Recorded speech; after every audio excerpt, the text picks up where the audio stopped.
சும்மா அள்ளி விடுங்க சாமி. என் படத்தில் அந்த மாஸ் ஹீரோ என்ன தெரியுமா பண்ணுறாரு, 10வது 12வது முடித்த பசங்க எல்லாத்துக்குமே, குறிப்பாக டிஸ்ட்ரிக்ட் லெவலில் டாப் லெவலில் அந்த மாணவர்கள் எல்லாத்துக்கும் பல கோடி ரூபா பரிசா அள்ளி கொடுக்குறார். அதுவும் அவரு கையாலே கொடுக்குறாருன்றதான் பெரிய ஸ்பெஷாலிட்டி அங்கே. இது நல்லா இருக்கே சாமி, மேலே சொல்லுங்க.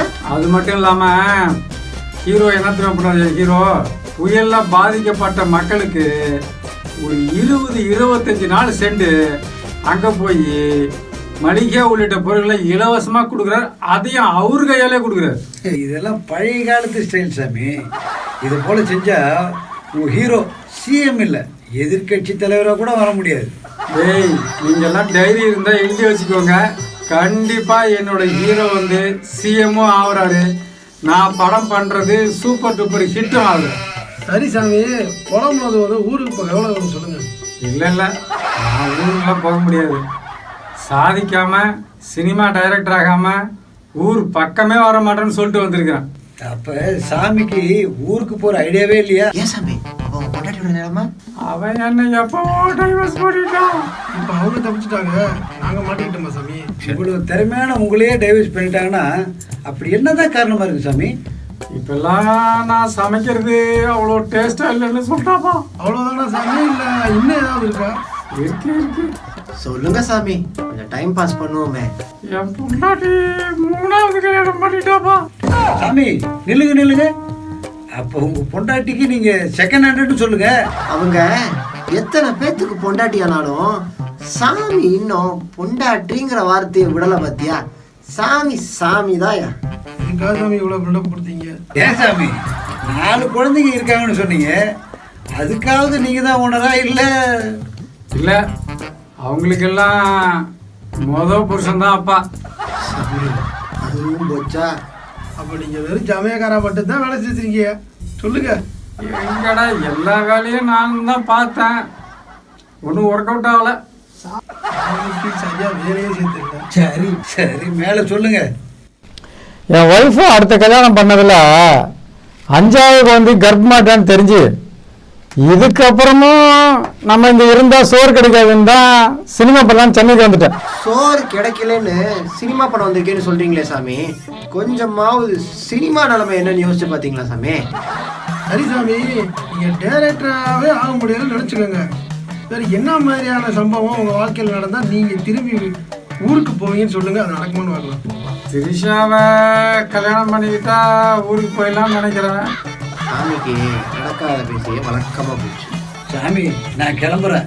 என்ன டாக்டரு ரொம்ப நேரம் சிரிக்கூடாதுன்னு சொல்லியிருக்காரு. என்கிட்ட இன்னும் ஒரு கதை இருக்கு, அதை நான் உங்ககிட்ட சொல்கிறேன். அதை கேட்டுட்டு அப்புறம் நான் யாருன்னு நீங்கள் முடிவு பண்ணுங்க.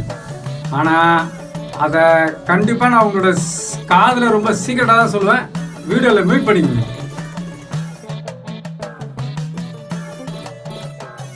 சாமி இந்த படத்தை நாங்கள் 2015 பார்த்துட்டுமே. நம்ம ஜெமின்மேன் படம், ஹாலிவுட் நடிகர் வில் ஸ்மித் நடிச்சது படம். அந்த படம் அந்த ஊர்லேயே ஓடலை சாமி. சாமி இப்போ அதே கதையத்தான் நம்ம விஜயோட கோட்டு கடையாக இருக்குன்னு ஊரெல்லாம் பேசிக்கிட்டு இருக்காங்க. ஓ, அப்போ என்னோட படம் ஹாலிவுட் வரைக்கும் போடுதா? ஏன் சாமி, எப்போவோ வந்த ஜெமினிமேன் படத்தை பார்த்துப்புட்டு இப்போ வந்து கதையை சொல்கிறீங்களே, உங்களுக்கே நல்லா இருக்கா சாமி இதெல்லாம்? ஏய், உங்களால் முடிஞ்சா உதவுங்க எனக்கு, இல்லைன்னா நானே ட்ரை பண்ணிக்கிறேன். சரியா?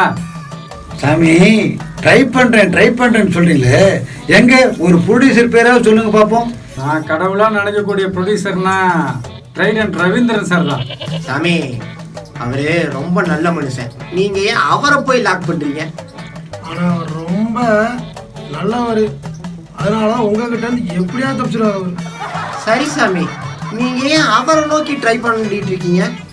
இல்லை, எனக்கு அவ்வளோவா அனுபவம் இல்லை, அவர்கிட்ட நல்ல அனுபவம் இருக்குது. சின்ன பட்ஜெட் படங்கள் கூட நிறைய பண்ணுறாரு, அதனால தான் அவர் ஏன் பண்ணுறாரு. உங்கள் படத்துக்கு ஈஸியாக யாரு சாமி? இளையராஜா சார் தான். ஏன் சாமி, அப்போ கேமராமேன் யாரு?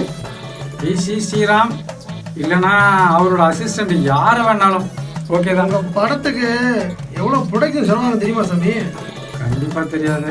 யாரு சாமி ஹீரோ? டேய் இப்போ எப்படியும் நம்ம சாமி செம்ம காமெடி பண்ண போறாரு. எல்லாம் சிரிக்கிறதுக்கு வாயை ரெடியா வச்சுக்கங்கடா. இல்லை, சிவகார்த்திகேயன் கிட்ட டேட் கேட்டேன், கிடைக்கல. சரி, சிம்புக்கிட்டையும் கேட்டேன், கிடைக்கல. அங்கேயுமா சரி. தனுஷ் சார் கிட்ட போகவே முடியல, அவரு பயங்கர பிஸியாக இருக்காரு. சரி, அதனால நானே ஹீரோவா பண்ணிடலான்னு முடிவு பண்ணியிருக்கேன்.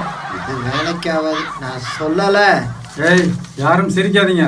நான், பாக்கியராஜ் சாரு, துருவ விக்ரம், நாங்கள் 3 பேரும் சேர்ந்து பக்கா காமெடி ஃபேமிலி என்டர்டைன்மெண்ட் ஸ்கிரிப்ட் நான் வச்சுருக்கேன்.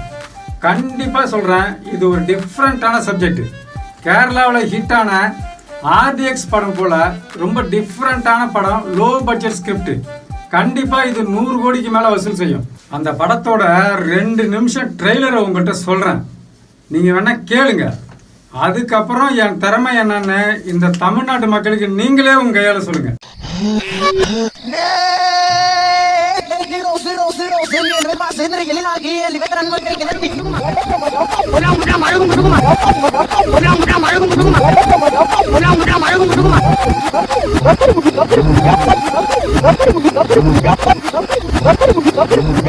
சாமி, உண்மையாவே இந்த படத்தோட ட்ரெய்லரு சூப்பரா இருக்கு சாமி. கண்டிப்பா இது 100 கோடி படம் தான். ப்ரொடியூசர் தேவேந்தர் ரவீந்தர் சார் மட்டும் இல்லை, கனா பட ப்ரொடியூசர் சிவகார்த்திகேயன், நம்ம பாப்பாண்டி படம் ப்ரொடியூசர் தனுஷ் சார், விக்ரம் பட ப்ரொடியூசர் கமல் சார், இதயம் பட ப்ரொடியூசர் தியாகராஜன் சார் கிட்ட கூட கண்டிப்பா ட்ரெய்லர் சொல்ல ப்ரொடியூசர் கிட்ட டைம் கேட்போம். கண்டிப்பா ஜெயிக்கிறோம். இந்த வீடியோவை லைக் பண்ணுங்க, ஷேர் பண்ணுங்க, சப்ஸ்கிரைப் பண்ணுங்க, என்ஜாய் பண்ணுங்க. ஜாலியோ ஜிங்கானா, ஜாலியோ ஜிங்கானா.